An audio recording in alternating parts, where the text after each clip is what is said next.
ঢলা শদিয়াবাসীৰ মাজত যোগাযোগৰ ক্ষেত্ৰত পৰিৱৰ্তন আনি মুকলি হ'ল ঢলা শদিয়া দলং।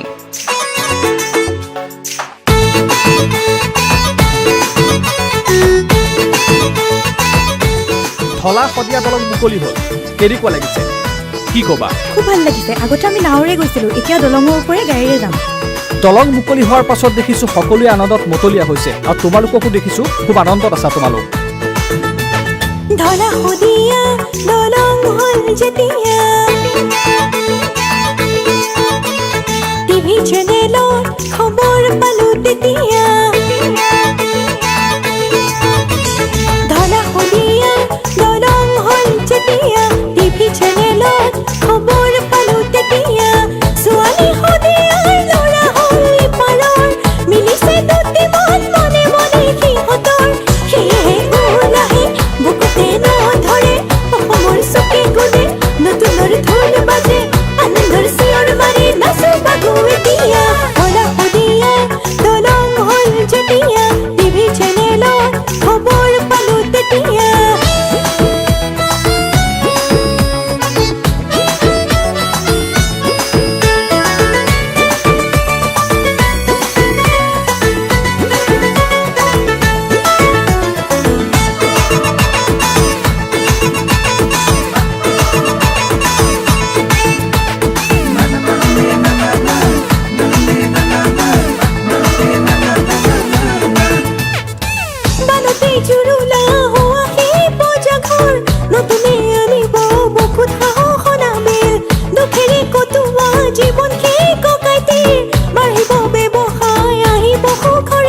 এই আনন্দ উল্লাস এতিয়া সকলোতে, কাৰণ মুকলি হ'ল সকলোৰে সপোনৰ, সকলোৰে আশাৰ, সকলোৰে প্ৰত্যাশাৰ এখন দলং।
দেখিবলৈ পাইছে ঢলা শদিয়া দলং মুকলি হোৱাৰ পাছত কি ধৰণে আনন্দ উল্লাস সকলোতে। এতিয়া আমি দেখুৱাইছোঁ আপোনালোকক সকলোৱে এতিয়া আনন্দ উল্লাসত এই ধৰণে মত্ত হৈ পৰিছে।